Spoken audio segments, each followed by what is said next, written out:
जय मसीह की। Healing power ministry the voice में आपका स्वागत है। आइए हम छोटी सी प्रार्थना करते हैं। परमेश्वर धन्यवाद देते हैं, आज हमसे बातें कीजिए। आज जितने जन कार्यक्रम देख रहे हैं, सुन रहे हैं, परमेश्वर सबों के साथ रहिए परमेश्वर, और सबों से बातें कीजिए प्रभु। धन्यवाद देते हैं, प्रार्थना पिता परमेश्वर के यीशु मसीह के नाम से मांगते हैं, सुनिए, ग्रहण कीजिए, आमीन।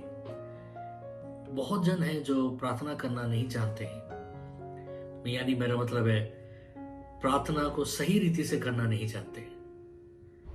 प्रार्थना को सही रीति से करना हमें सीखना बहुत ही जरूरी है। आज हम देखते हैं कि परमेश्वर के वचन को हमारे प्रार्थनाओं में कैसा इस्तेमाल करना चाहिए, और परमेश्वर के वचन को अगर हमारे प्रार्थनाओं में इस्तेमाल करने से उसका प्रभाव कैसा होता है, आज हम देखते हैं।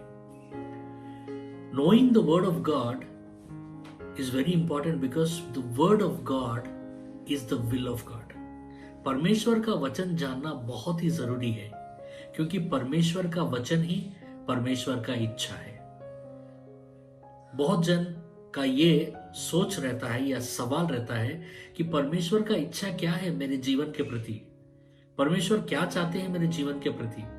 परमेश्वर का अगर इच्छा अगर आप जानना चाहते हैं कि परमेश्वर आपके बारे में क्या सोच रहे हैं, परमेश्वर आपके जीवन में क्या करना चाहते हैं, तो आप वचन पढ़ लीजिए, क्योंकि वचन में सब कुछ है और वचन आपको अगुवाई देगा, वचन आपको बताएगा, क्योंकि वचन ही परमेश्वर का हृदय है और परमेश्वर का इच्छा है। Know the will of God without knowing the word of God. परमेश्वर का इच्छा आप तब तक नहीं जान पाओगे, समझ पाओगे, अगर आप वचन को नहीं पढ़ोगे। तो वचन जब हम पढ़ते हैं तो परमेश्वर उस वचन के द्वारा हमसे बातें करता है। बाइबल कहता है कि मनुष्य केवल रोटी के द्वारा ही नहीं, बल्कि परमेश्वर के मुख से निकला हुआ हर एक शब्द के द्वारा जीता है, हर एक वचन के द्वारा जीता है। परमेश्वर के मुख से निकला हुआ जो शब्द है, वो शब्द जब हम सुनते हैं तो हमारे आत्मिक खाना या हमारा आत्मिक आहार बन जाता है। और जैसे हमारे आत्मिक आहार बन जाता है तो हमारा आत्मा को वो सामर्थ्य और ताकत मिलता है कि वो शरीर से लड़ सके और अंधकार से लड़ सके। और ये ताकत कहां से मिलता है? परमेश्वर के वचन से। जैसे हम खाना खाते हैं, जैसे खाना खाने से शरीर में कमजोरी जाकर तंदुरुस्ती आता है। कभी आप कई दिन खाना मत खाइए, क्या होगा? कमजोर हो जाएंगे आप। लेकिन खाना क्या करता है? जैसा खाना हमारे शरीर के अंदर प्रवेश करता है, खाना हमारे शरीर को तंदुरुस्त बनाता है, ताकतवर बनाता है। हमारा शरीर में एक जोश आता है, एक ताकत आता है, एक सामर्थ आता है। उसी तरीके से परमेश्वर का वचन, परमेश्वर के शब्द, परमेश्वर की बातें हमारे अंदर में एक ऊर्जा, एक सामर्थ और एक ताकत लेकर आता है। और ये ताकत और ये ऊर्जा और ये सामर्थ हमारे जीवन में होना बहुत ही जरूरी है। एक दिन प्रभु यीशु मसीह प्रार्थना कर रहे थे, और लूका का 11वां अध्याय का पहला वचन में अगर हम देखते हैं, फिर वो किसी जगह प्रार्थना कर रहा था, और जब वह प्रार्थना कर चुका तो उसके चेलों में से एक ने उससे कहा, हे प्रभु, जैसा यूहन्ना ने अपने चेलों को प्रार्थना करना सिखाया, वैसा ही हमें भी तू सिखा।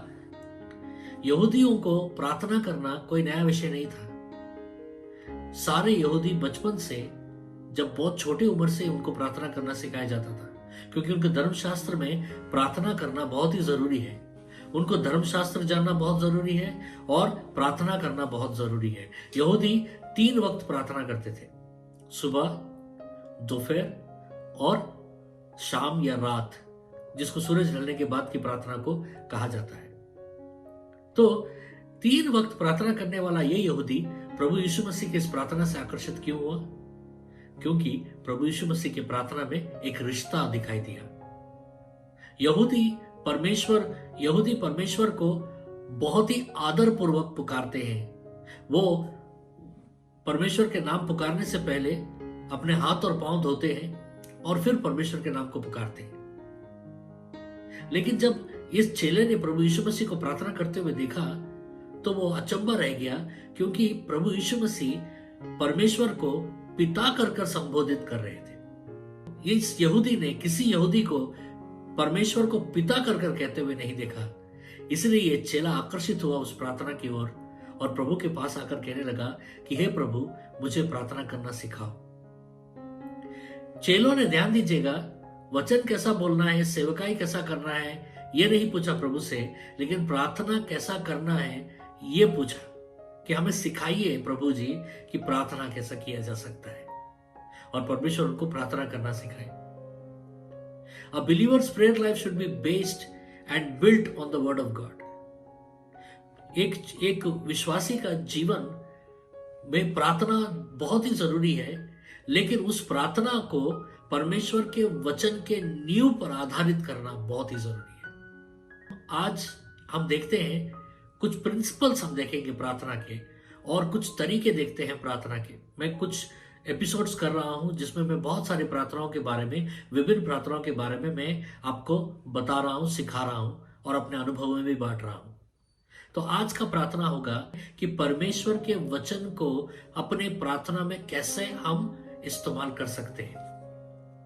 यूहन्ना का सुसमाचार 1 अध्याय का 14 वचन में हम देखते हैं, और वचन देहधारी हुआ और अनुग्रह और सच्चाई से परिपूर्ण होकर हमारे बीच में डेरा किया, और हमने उसकी ऐसी महिमा देखी जैसे पिता ने एक लौती की महिमा।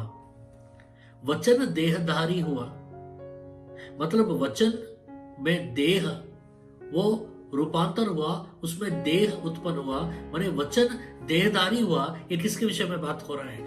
ये है परमेश्वर प्रभु यीशु मसीह के बारे में बात हो रहा है। हम बाइबल में यह पढ़ते हैं, इंग्लिश बाइबल में हम देखते हैं जॉन 1:14 में, and word was made flash, and word was made flesh and dwelt among us। और वचन देहधारी हुआ और अनुग्रह और सच्चाई से परिपूर्ण होकर हमारे बीच में डेरा डाला। The word was made into flesh, मतलब मेड बने बना, जिसको ग्रीक में जियोमाई कहा गया है। जियोमाई का अर्थ होता है जैसा एक व्यक्ति स्टेज के ऊपर जैसा आता है और उसके ऊपर जैसा प्रकाश गिरता है या लाइट गिरता है। हम कभी कभी स्टेज के कार्यक्रमों को देखे होंगे कि जैसा कलाकार मंच के ऊपर आता है तो उसके ऊपर रोशनी गिरता है, और सारे जितने जन देख रहे हैं उस कलाकार को देख सके। वो रोशनी इसलिए गिरता है ताकि जो भी उस स्टेज की ओर देख रहे हैं उस कलाकार को, वो कलाकार के ऊपर रोशनी उस कलाकार को और प्रज्वलित और प्रकाश करेगा।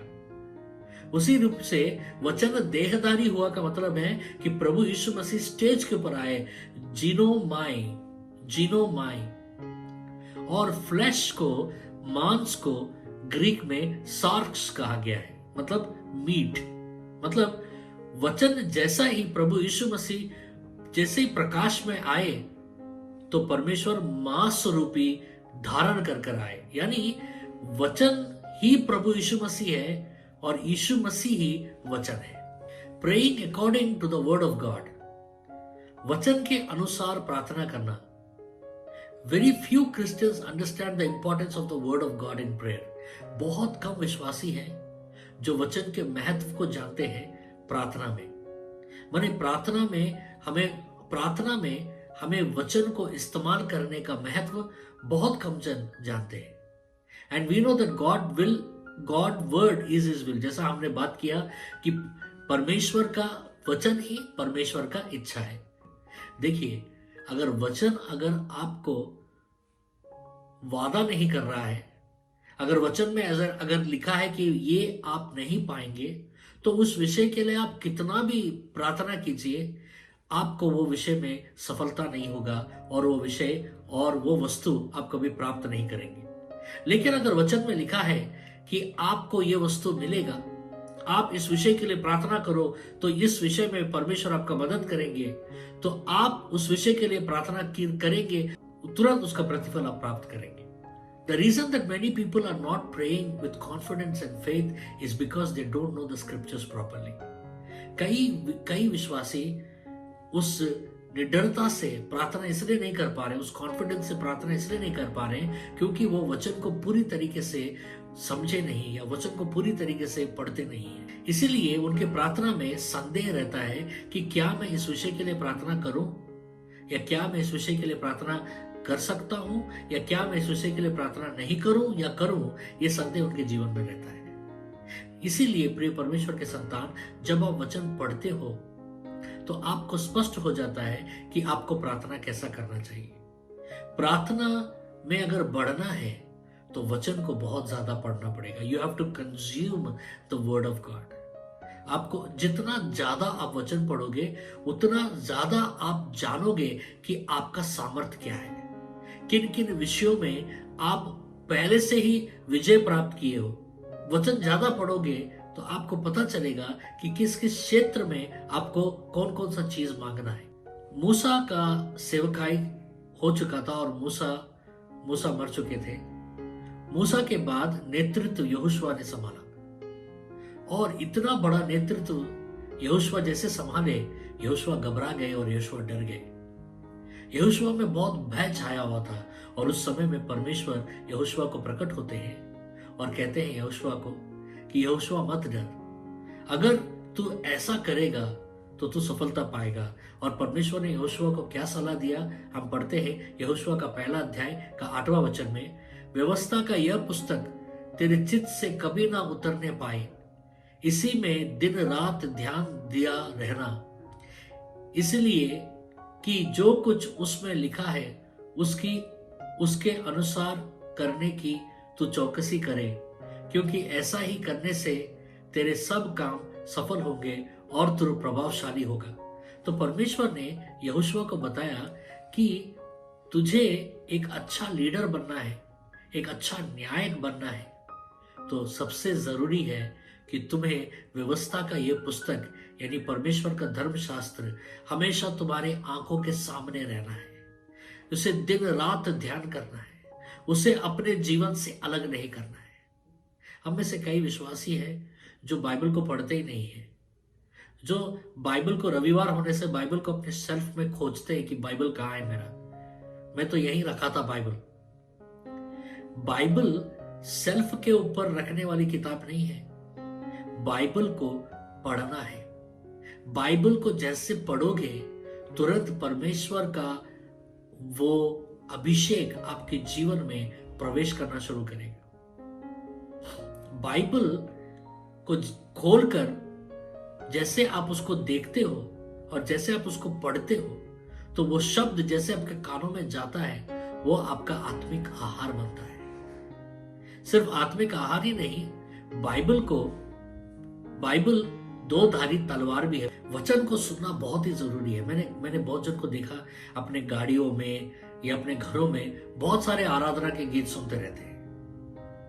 मैं ये नहीं कह रहा हूं कि ये आराधना के गीत नहीं सुनना चाहिए, लेकिन मेरा सलाह यह है कि अपने कारों में या अपने घरों में आराधना के गीत के साथ साथ वचन को भी डालिए। आजकल इंटरनेट में ऑनलाइन बाइबल मिलता है आपको, ऑनलाइन ऑडियो बाइबल जो हर भाषा में उपलब्ध है। ऐसे ऐसे ऐप्स आ चुके हैं जिसमें बाइबल हर भाषा में ऑडियो जिसको आप डालकर सुन सकते हैं।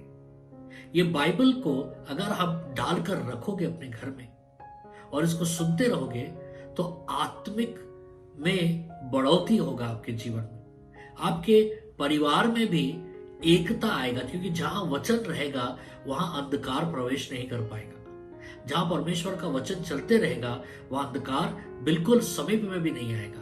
आपके परिवार में एकता रहेगा, आपके परिवार में शांति रहेगा। निरंतर आप अपने घर में ऑडियो बाइबल डाल के रखिए। अगर आप 4 अध्याय पढ़ते हैं मत्ती का 4 अध्याय में, तब उस समय आत्मा यीशु को जंगल में ले गया ताकि इब्लिस से उसकी परीक्षा हो। वह 40 दिन और 40 रात निराहार रहा। अंत में उसे भूख लगी। तब परखने वाले ने उसके पास आकर उससे कहा, यदि तू परमेश्वर का पुत्र है तो कह दे कि ये पत्थर रोटी बन जाए। प्रभु यीशु मसीह 40 दिन और 40 रात उपवास करने के बाद वो भूखे रहे और पवित्र आत्मा ने प्रभु यीशु मसीह को परखने के लिए जंगल में लेकर गए। और वहां किसके साथ उनका परखना हुआ? शैतान के साथ। और शैतान आता है और प्रभु यीशु मसीह को देखकर कहता है, पुत्र है, अगर तू परमेश्वर का पुत्र है तो इन पत्थरों को रोटियां बना दे। तो प्रभु ने क्या कहा? क्या प्रभु गुस्सा हो गए? क्या प्रभु ने उसको डांट दिया? या प्रभु ने उससे कहा कि तू क्या सोच रहा है, तू किसके सामने खड़ा है? नहीं। हम देखते हैं प्रभु ने शैतान का सामना कैसा किया। उसने उत्तर दिया कि लिखा है कि मनुष्य केवल रोटी ही से नहीं परंतु हर एक वचन से जो परमेश्वर के मुख से निकलता है जीवित रहेगा। ध्यान दीजिएगा प्रभु यीशु मसीह ने क्या कहा। प्रभु यीशु मसीह ने कहा चौथे वचन में लिखा है कि प्रभु यीशु मसीह ने किसका सहारा लिया? लिखा है कि, कहां लिखा है? वचन में लिखा है। जब शैतान आकर प्रभु के सामने पहला परीक्षा लाया, वो भी खाने का परीक्षा। हर इंसान खाने के पास गिर जाता है क्योंकि आदम खाने के पास ही गिर गया, हव्वा भी खाने के पास ही गिर गए। और वही परीक्षा, वही प्रथम परीक्षा परमेश्वर के पुत्र प्रभु यीशु मसीह के पास, दूसरे आदम के पास भी शैतान उसी परीक्षा को लेकर आता है। लेकिन प्रभु यीशु मसीह ने अपना बल या अपना सहारा या अपने अधिकार का उपयोग नहीं, वचन के अधिकार के उपयोग से कहा कि लिखा है कि, और अपने पहले परीक्षा से प्रभु विजय पाते हैं शैतान के ऊपर। उसके बाद दूसरा परीक्षा में हम देखते हैं, तब इब्लीस ने पवित्र नगर में ले गया और उसे मंदिर के कंगूरे पर खड़ा किया और उसने कहा यदि तू परमेश्वर का पुत्र है तो अपने आप को नीचे गिरा दे, क्योंकि लिखा है कि वह तेरे विषय में अपने स्वर्गदूतों को आज्ञा देगा और वे तुझे हाथों हाथ उठा लेंगे, कहीं ऐसा ना हो कि तेरे पांवों में पत्थर से ठेस लगे।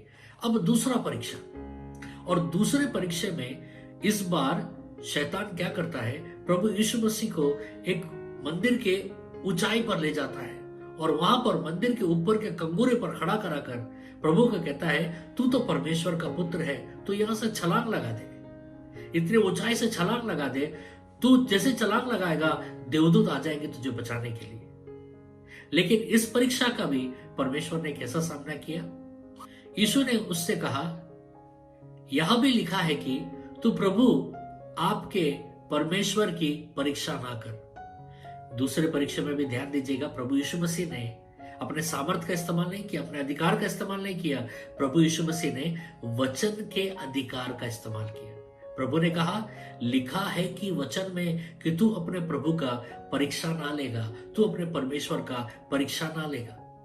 और इस परीक्षा से भी प्रभु यीशु मसीह विजय पाते हैं। उसके बाद शैतान तीसरा परीक्षा लेने आता है और आगे हम पढ़ते हैं, फिर शैतान उसे एक बहुत ऊंचे पहाड़ पर ले गया और सारे जगह के राज्य और उसका वैभव दिखाकर उससे कहा कि यदि तू गिरकर मुझे प्रणाम करे तो मैं यह सब कुछ तुझे दे दूंगा। संसार का सारा धन दिखाकर प्रभु को कहा कि मैं ये तो सारा धन तुझे दे दूंगा, लेकिन अगर तू मेरे सामने गिरकर दंडवत होगा। इस परीक्षा का सामना प्रभु यीशु मसीह ने कैसे किया पढ़ते हैं, तब यीशु ने उससे कहा हे शैतान दूर हो जा, क्योंकि लिखा है कि तू प्रभु अपने परमेश्वर को प्रणाम कर और केवल उसी की उपासना कर। तीसरे बार भी प्रभु यीशु मसीह ने ना ही अपने अधिकार का ना ही अपने बल का उपयोग किया, बल्कि परमेश्वर ने वचन दिखाया। पहले परीक्षा में भी वचन दिखाया, दूसरे परीक्षा में भी प्रभु यीशु मसीह ने वचन दिखाया। जब कंगूरे के ऊपर खड़ा कर खुद शैतान अब वचन बोल रहा है, भजन संहिता 91 से प्रभु को कह रहा है कि तू इधर से खुद जा, तुझे तो देवदूत बचाएंगे। लेकिन उस समय भी प्रभु यीशु मसीह ने ये नहीं कहा तू कौन होता है मुझे वचन बताने वाला। प्रभु ने कहा वचन में ऐसा भी लिखा है कि तू अपने परमेश्वर का परीक्षा ना लेना, परखना मत। तीसरे बार जब शैतान आता है और परमेश्वर को सारा वैभव दिखाकर कहता है, ललचाता है और कहता है कि मैं सब तुझे दे दूंगा। तीसरे बार भी परमेश्वर ने ये नहीं कहा तू कौन होता है मुझे देने वाला, ये सब तो मेरा ही है, मैंने ही बनाया है, तू जानता नहीं मैं कौन हूं। लेकिन परमेश्वर ने ऐसा कुछ नहीं कहा। परमेश्वर ने कहा कि लिखा है कि, क्योंकि प्रभु यीशु मसीह एक विषय जानते हैं, वचन में सामर्थ को जानते हैं। वचन एक दो धारी तलवार है जिसके सामने शैतान खड़ा नहीं हो सकता। परमेश्वर का एक ही हथियार था उस तीनों परीक्षाओं में, और वो था लिखा है कि। कहा लिखा है? वचन में लिखा है। परमेश्वर ने शैतान जितने बार भी हर हथकंडे को इस्तेमाल किया, लेकिन परमेश्वर वचन पर खड़े रहे। वचन पर दृढ़ रहे, वचन के ऊपर बने रहे। उसी तरह हम विश्वासियों को भी वचन के ऊपर दृढ़ रहना है, वचन को पकड़े रहना है, अपने प्रार्थना के जीवन में वचन को और परमेश्वर के वाचाओं को इस्तेमाल करते रहना है। हम भजन संहिता 138 का 2 में हम देखते हैं, मैं तेरे पवित्र मंदिर की ओर दंडवत करूंगा और तेरी करुणा और सच्चाई के कारण तेरे नाम का धन्यवाद करूंगा, क्योंकि तूने अपने वचन को अब के बढ़कर नाम से अधिक महत्व दिया है। बाइबल कहता है कि परमेश्वर ने अपने नाम से भी बढ़कर अपने वचन को महत्व दिया है। Because thou hast magnified thy word above thy name। परमेश्वर के नाम से बड़ा कुछ नहीं है, लेकिन परमेश्वर ने अपने नाम से भी ऊंचा अपने वचन को दर्जा दिया है। इसीलिए सबसे ऊंचा है परमेश्वर का वचन, क्योंकि परमेश्वर का वचन वो सामर्थ है, परमेश्वर का वचन में वो ताकत है। पहला तीमुथियुस 6:12 कहता है, पहला तीमुथियुस 6:12, विश्वास की अच्छी कुश्ती लड़। विश्वास की अच्छी कुश्ती हम कैसे लड़ेंगे? वचन पर चलकर, वचन को घोषणा कर। इसलिए हमें अपनी प्रार्थनाओं में वचन को इस्तेमाल करना है। जब भी आप प्रार्थना करो तो वचन निकालिए और बोलिए कि मत्ती का 7वें अध्याय का 7 और 8 में लिखा है, मांगो तो दिया जाएगा, ढूंढो तो तुम पाओगे, खटखटाओ तो द्वार खोला जाएगा, जो कोई भी मांगेगा वो पाएगा।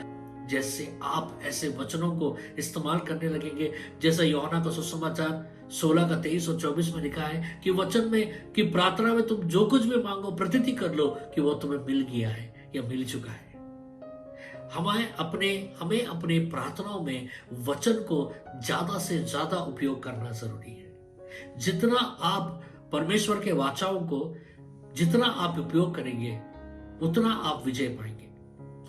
परमेश्वर के वचन को केवल प्रार्थना में ही नहीं, निरंतर पढ़ते रहना है, निरंतर सुनते रहना है और निरंतर एक दूसरे से बात करते रहना। बाइबल कहता है अब एक दूसरे से एक दूसरे को भजन संहिताएं सुनाओ और प्रोत्साहन करो, क्योंकि भजन संहिताएं और वचनों को जब हम एक दूसरे को सुनाएंगे तो खुद भी हम मजबूत होंगे और सुनने वाला भी मजबूत होगा और बढ़ेगा प्रभु में। विश्वास की अच्छी कुश्ती लड़ना तब मुमकिन है जब हम वचन को अपने प्रार्थनाओं में इस्तेमाल करना शुरू करेंगे।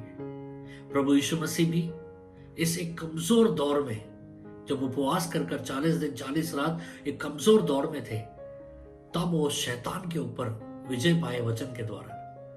हम भी प्रिय परमेश्वर के संतान वचन के माध्यम से हम विजय पा सकते हैं। ज्यादा से ज्यादा वचन सुनिए और ज्यादा से ज्यादा वचन को बोलिए और अपने प्रार्थनाओं में परमेश्वर के वाचाओं को इस्तेमाल करना ना भूलिए। एक लिस्ट बनाइए परमेश्वर के वाचाओं को, और जब भी आप प्रार्थना करेंगे उस प्रार्थना के बीच में परमेश्वर के उस वाचाओं को बोलते रहिए। परमेश्वर के उस वाचाओं को जोर जोर से बोलिए। इससे क्या होगा? आपका आत्मिक स्तर बढ़ जाएगा। आप आत्मिक युद्ध में सफलता पाएंगे। आइए मैं प्रार्थना करता हूं आपके लिए। परमेश्वर, धन्यवाद देते हैं आज के इस वचन के द्वारा। परमेश्वर हमें प्रार्थना करना सिखाइए। परमेश्वर, मैं प्रार्थना करता हूं कि हम सबों को जो हम प्रार्थना कर रहे हैं परमेश्वर, उनको एक नए सिरे से एक नए गहराई में लेके जाइए। परमेश्वर, आपके वचन में 8000 से भी ऊपर वाचाएं प्रभु आपने हमें दिए हैं। प्रभु, उन वाचाओं को हम अपने प्रार्थना के जीवन में इस्तेमाल कर सके, वो अनुग्रह हमें प्रदान कीजिए और परमेश्वर इसका प्रतिफल हम देख सके। धन्यवाद देते हैं परमेश्वर।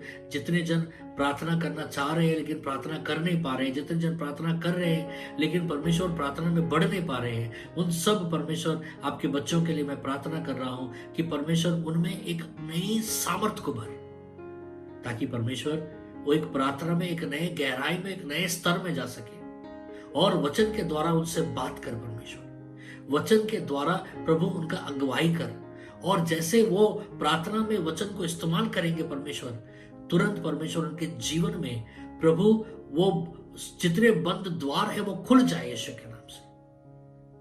धन्यवाद पिता, यीशु मसीह के नाम से मांगते हैं, सुनिए, ग्रहण कीजिए, आमीन। आप कई जन मुझे प्रार्थनाओं का रिक्वेस्ट भेज रहे हैं, भेजते रहिए, क्योंकि मैं आपके लिए निरंतर प्रार्थना कर रहा हूं। अगर आप अपने प्रार्थनाओं को भेजना चाहते हैं तो नीचे में हमारा फोन नंबर में जरूर संपर्क कीजिए। परमेश्वर आप सबको आशीष दे। God bless you.